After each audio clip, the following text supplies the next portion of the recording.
It's Johnny Two-Face here, back with another reaction video. This time I'm reacting to Napoleon's first campaign, The Bridge at Arcole by Epic History TV. Now, if you haven't seen my reaction to the other episodes in this series, I suggest you check them out before checking this one out. And the usual disclaimer when I react to anything historical, if I don't show so much what is considered a proper reaction, is probably obvious. I don't know much about the subject at hand, and if I do know anything, I'll most likely pause the video to give my input, or ask any curious questions which hopefully will be answered in the comments below. With that being said, the link to the original video will be in the description down below. Please go and subscribe to Epic History TV, in my opinion one of the best history channels here on YouTube, and not much I can add at this point, so let's get this up on screen and see what happens. An Epic History TV PMF Productions and check out collaboration PMF Productions as well. In 1796, Please. At the height of the French Revolutionary Wars, a young French general took charge of a ragged, demoralized army. If, for those who don't know, he was actually born in Corsica, but in still northern French Italy. territory. It was his first command. Yep. Many expected him to fail. Instead, in just 1 month. Yeah, I think it should be pointed out that long story short, the French Revolution overthrew King Louis the 16th, I think it is, was, sorry, and basically it was taken over by the revolutionaries, even though they were divided themselves between the moderates and the extremists, or the Jacobins, and the Jacobins, led by Maximilien Robespierre and Georges Danton, they eventually seized control of the French government, but from the moderates, who they believe weren't going far enough, even though the Jacobins eventually went too far, which culminated into the terror of the French Revolution, and basically, even people suspected of betraying the revolution were most likely sent to the guillotine. Not even proven, just suspected of betraying the revolution. Where, even if they thought you had anti-revolutionary thoughts, you were probably most likely going to be put to death by a guillotine. And long story short, Maximilien Robespierre went, well, barmy, and basically even Georges Danton wasn't spared, and eventually it went so downhill for the extremists, or Jacobins, which one you ever prefer to call them. Him and his extremists got thrown over by the moderates, and then they were put to death by guillotine, and the moderates took over. It was peaceful for a while, but it turned out that the moderates, or the Directory as they're known at this point, they were, well, I think someone described them no better than the Bourbons. Decadent, corrupt, and not very popular with the people of France. And I think towards the end is where Napoleon comes in, and yeah, basically he was becoming very popular, and in the eyes of the Directory, too popular. And basically, after, I think this first campaign is after the siege of Toulon, and they kind of wanted him out the way because he was becoming way too popular in their eyes, and the French armies in Germany were supposed to be the main attraction, and this was supposed to be like a little bit of a backwater, of a sideshow, but as you'll probably see, under Napoleon's command, this will be the main attraction. He won his first brilliant campaign. With astonishing self-confidence, boldness and energy, he led his army to victory after victory, transforming the war in Europe, winning praise from a grateful republic, and forging a legend. This is the story of Napoleon Bonaparte's first campaign and the dawn of a new age.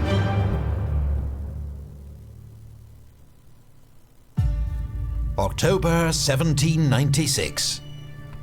6 months have passed since General Napoleon Bonaparte took command of the French army of Italy.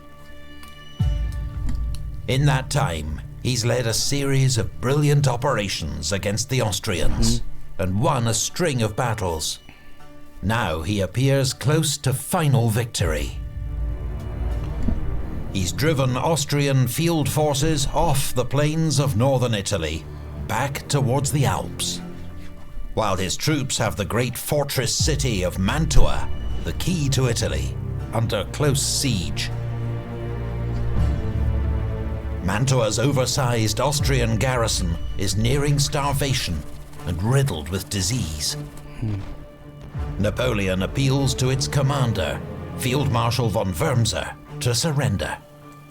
But it should also be noted that if you've seen my reaction to the Frederick the Great series by House of History, you'll know that the Austrians, even at this point, are no pushover.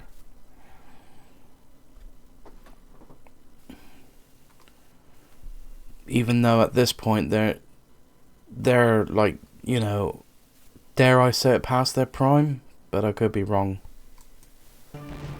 The brave should be facing danger, not swamp plague, he jibes. But Wurmser is a tough old veteran. He will not yield while any glimmer of hope remains. And he knows that to the north, Austria is gathering fresh troops to march to his aid. True, many are Grentz battalions, a type of Habsburg frontier militia, poorly drilled and short of officers. But they help raise the strength of the Austrian field army to 44,000. And they have a new general to lead them, Feldzeugmeister, or Lieutenant General, József Alvinci. The 61-year-old Hungarian was once military tutor to Emperor Francis himself. Wow. And is regarded as diligent, sharp, and brave.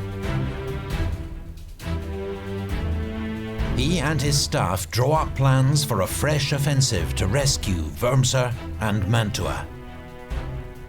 Alvinci and Kostanovic will lead the main column, 26,000 strong, from Friuli to Bassano, then onwards to Mantua. Davidovic's corps, reinforced to 18,000, will retake Trento and push south through the Adige Valley. The two forces will link up at the earliest opportunity. Meanwhile, Wurmser, who can muster just 12,000 fit men from the Mantua garrison, will launch powerful sorties to pin down as many French units as possible.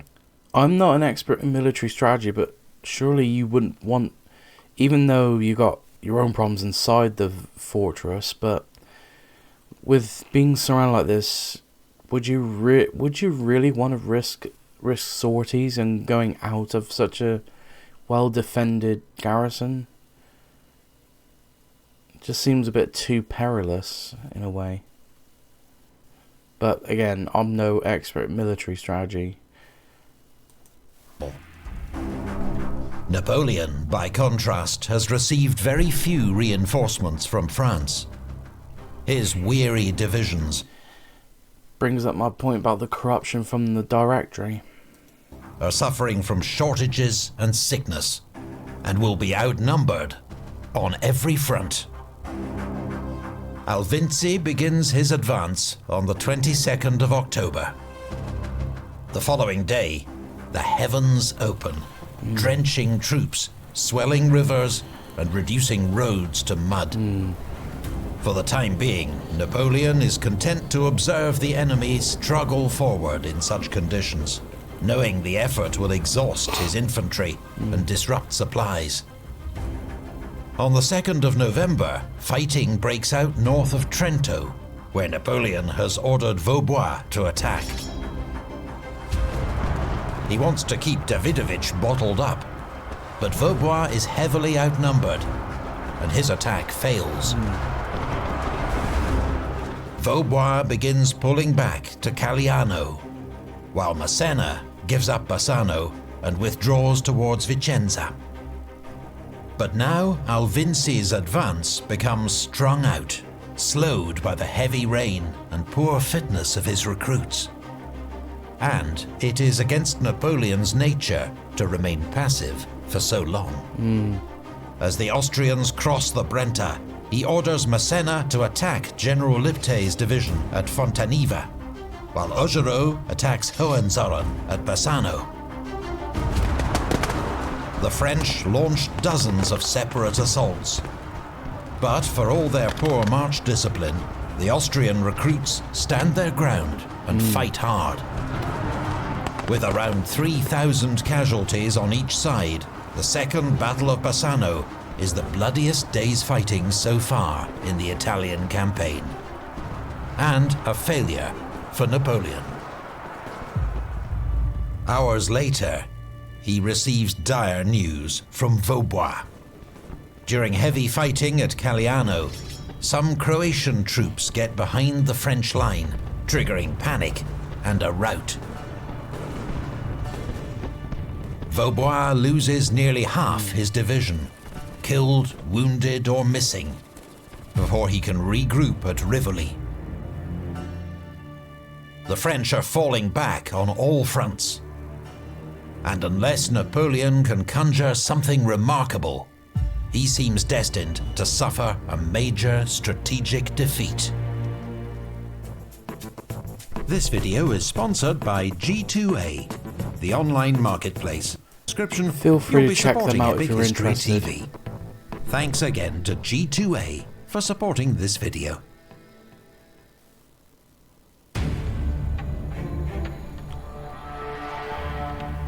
Soldiers are not satisfied you abandon yourselves to panic.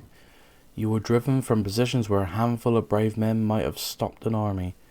Let it be inscribed on their colours, they are no longer the part of the army of Italy. Wow. Napoleon's proclamation to 39th and 85th Demi Brigades. Wow.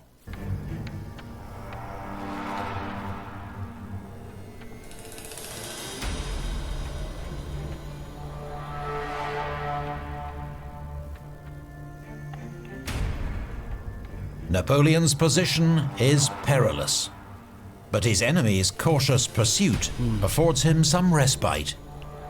4 whole days pass while Alvinci and Davidovich coordinate their next moves. It's not a delay Napoleon would have tolerated if the shoe had been on the other foot. When the Austrians finally advance, it's bungled. Hohenzollern's vanguard approaches Verona to investigate reports of a French retreat. This isolated division is too tempting for Napoleon to ignore.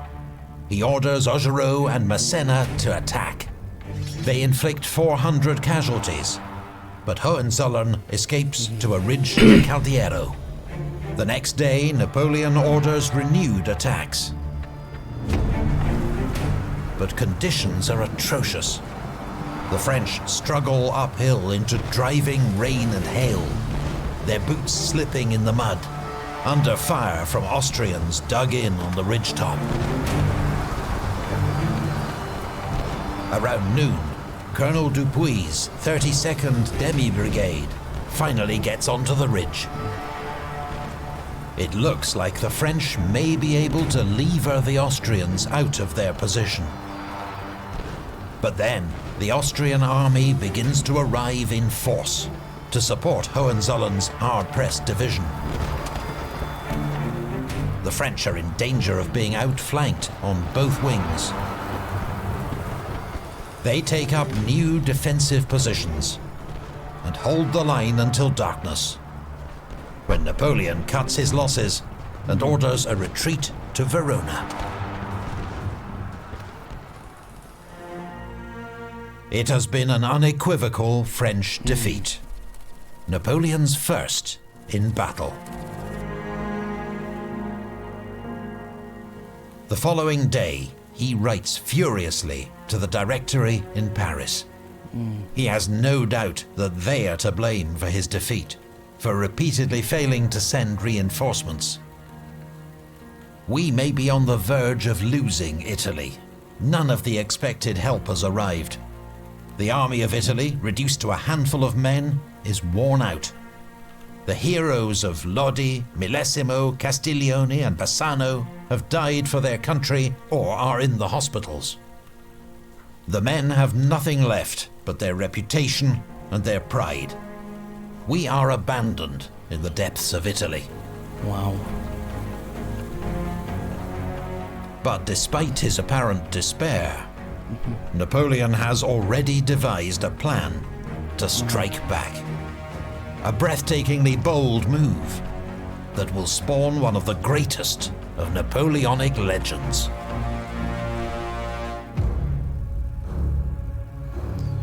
In a few days we will try one last effort. If fortune smiles upon us, Mantua will be taken, and with it, Italy. With the Austrians converging on Verona, Napoleon decides to risk everything on a daring surprise attack. Leaving Macquart to cover Verona, he will circle south with the rest of the army, cross the Adige River and swing north, threatening to cut Alvinci's lines of communication and capture his artillery, baggage and supplies. Such losses will force Alvinci to abandon his advance. Marching overnight, Augereau and Massena arrive undetected at Ronco. Augereau's men cross the Adige on a pontoon bridge and begin moving north. But with marshland on all sides, they have to stick to the narrow, raised causeway, just 20 yards wide. And when they reach Arcole, where they must cross the bridge to continue north, they find it held by 2 Croatian battalions. I know this is slightly off topic, but is this area still marshland here, between Arcole and Bionde?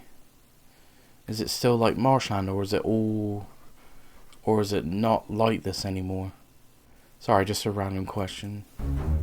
Horribly exposed on the causeway and under heavy fire, the French troops take cover behind its reverse slope. Reinforcements are sent up, but they too are pinned down by the weight of fire from the far bank. Colonel Lannes had discharged himself from hospital that morning in order not to miss the battle. He now attempts to lead a charge, but is hit in the leg. Wow. The fiery Augereau refuses to accept defeat and orders another attack. But his men are exhausted and demoralized, with 3 generals wounded. The attack at Arcole has stalled. When Alvinci hears gunfire from the south, he assumes the French are making a feint to divert him from his own planned attack on Verona. But then comes alarming news that the French have crossed the Adige in force and are behind his left flank. He sends 2 brigades to attack the French bridgehead and diverts Mitrovsky to reinforce Arcole. Massena's division, moving northwest to protect the flank of the advance, runs straight into the Austrians at Bionde. At first, the Austrians have the better of it. But a disastrous friendly fire incident triggers panic, and Massena drives the Austrians back up the causeway. Napoleon is increasingly concerned by the hold-up at Arcole. If they cannot break through, Alvinci will have ample time to redeploy and prevent any advance. He now orders General Gueux to take 2 regiments, cross the Adige at Albaredo, and lead them up the eastern bank of the Alpone River to hit Arcole from the south. He himself rides to the bridge to try to get the attack moving. He finds hundreds of French troops sheltering behind the causeway, unwilling to face the Austrian fire. General Augereau grabs a standard and begins to advance. This highly romanticized depiction was painted 2 years later. "Grenadiers," he cries, "come and seek your color." In reality, none had the courage to follow him. Wow. Then, the commander of the army of Italy himself draws his saber, picks up a standard, and runs forward. There is withering fire all around. Several men fall wounded. His aide-de-camp, Colonel Muron, is killed. Another aide-de-camp, a Polish officer named Sulkowski, recalls, "The soldiers saw him, and none of them imitated him. I was witness to this extraordinary cowardice, and I cannot conceive it." With the French infantry refusing to follow their officers, the assault on the bridge ends in abject failure. A well-timed Austrian counterattack drives them back down the causeway. In the rout, Napoleon's horse loses its footing. He tumbles into the swamp and has to be hauled out by his aides. That evening, General Gueux launches his attack on Arcole from the south. The defences are less formidable on this side, and his men fight their way into the village. Arcole, at last, has fallen. But that night, Gueux's men are ordered to pull back. Napoleon is preparing to retreat. Wow. If at I wonder what would happen if Napoleon decide to reinforce Gueux at Arcole and decide to. Then I suppose the Austrians with Alvinci would come back in force with Alvinci. But again, that's just a guess. Again. As he expects, Davidovich has continued his advance down the Adige Valley. Napoleon must withdraw now or face encirclement. There's my answer. His bold maneuver appears to have failed. Then, at 4 a.m., Napoleon receives a report from Rivoli that changes everything. Not only does Vaubois still hold the town, he hasn't even been attacked yet. Napoleon's line of retreat remains secure for at least a few days more. It's all the reassurance he needs. He immediately cancels his retreat and issues orders to attack.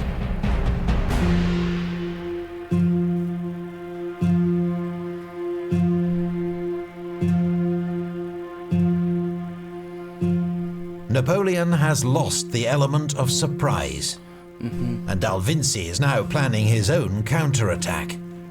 Overnight, his troops edge forward. Provera to Belfiore di Porcile, Mitrovsky back into Arcole. Both armies are on the move before dawn. Massena sends skirmishers into the marshland. When the Austrians arrive, bunched up on the causeway, they make easy targets. After a sharp fight in which an Austrian general is killed, Massena's men are driving the enemy before them. Augereau, however, cannot get close to Arcole. The causeway is still swept by Austrian musket fire and canister from across the Alponi.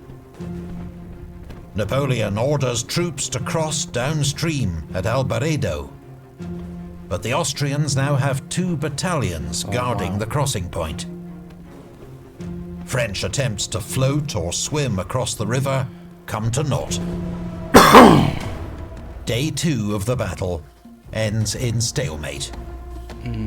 Many soldiers have to camp amid the marshes, and get what food and rest they can.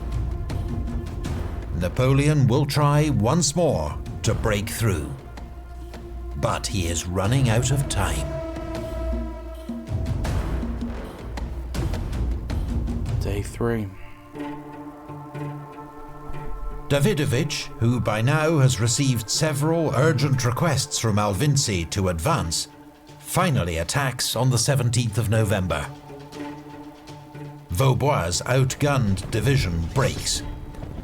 The Austrians take Rivoli and 1,000 prisoners, and nearly capture Vaubois himself. With Davidovich on the move at last, Napoleon must force a decision at Arcole or retreat. The bridge at Arcole has proved too tough to crack. So Napoleon switches tactics. Augereau's division will cross the Alpone and attack Arcole from the south in force. A column is sent 10 miles south to cross at Legnago and then race back up the eastern bank to support him. Massena will advance up the causeway in support, while also protecting the left flank. That night, the French assemble a pontoon bridge over the Alpone. Augereau's division begins crossing before dawn. But at sunrise, Austrian gunners in Albaredo spot the bridge and score a hit, knocking it out of action. Only the 51st Demi Brigade is across, though it gamely begins to advance on Arcole. Massena's advance is also hamstrung by a broken pontoon bridge. To add to the crisis, the Austrians launch an attack on the fragile French bridgehead. Napoleon gathers every available gun to blast the Austrians, who fall back under a withering barrage. The bridges are quickly repaired. But as the French advance, they encounter stubborn opposition on both sides of the Alpone.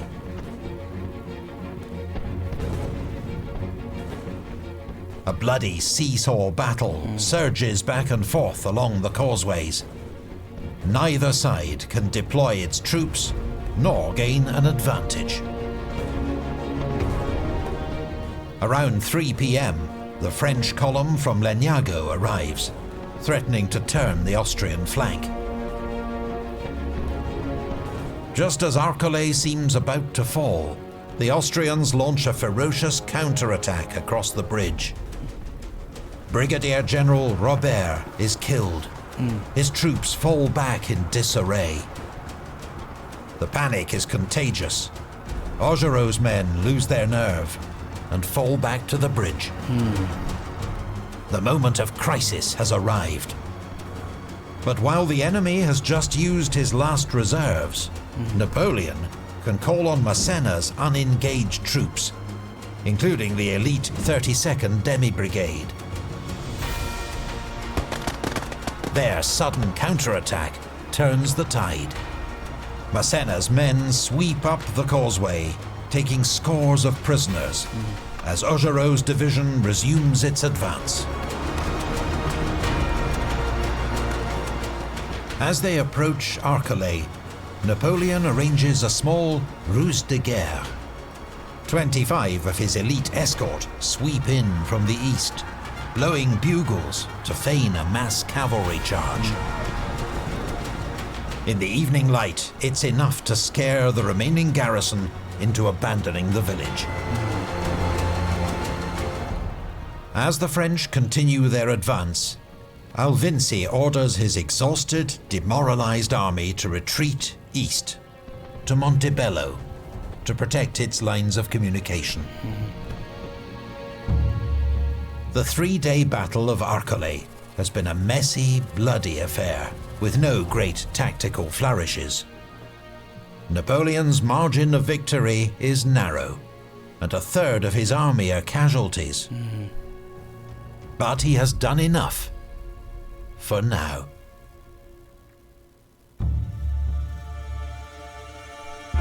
It took good luck to defeat Alvinci.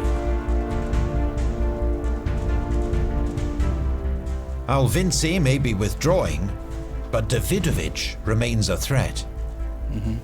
The next day, Napoleon sets off at his customary pace with Massena's division to reinforce Vaubois. Augereau takes a different route to threaten the Austrians' line of retreat. The confusion that follows between Alvinci and Davidovich verges on farce. Alvinci writes to his corps commander, informing him that he will support him by resuming his advance. But Davidovich, having heard of the defeat at Arcole and now directly menaced by Napoleon, is already retreating. On receiving Alvinci's letter, however, he tries to turn his army around, leading to such chaos that he has to immediately countermand that order and resume his retreat. The end result is that both Austrian armies are soon withdrawing. And with exquisitely poor timing, gallant old Wurmser chooses this moment to launch his supporting attack from Mantua. He does at least secure some much-needed supplies, at a cost of 800 casualties.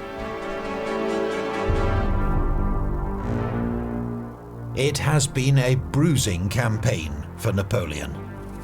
By some estimates, he has lost more men than the Austrians. He has suffered his first defeat in battle and won a costly, messy victory at Arcole. But he has beaten the odds and thrown back the enemy. What's more, his heroic conduct at the bridge at Arcole will soon take on a life of its own. Artists and pamphleteers turn a slightly embellished version of events into a sensational piece of personal PR that captivates France. With Napoleon's active encouragement, the world is witnessing the birth of the Napoleonic legend. A powerful force that will inspire loyalty and devotion for many years to come.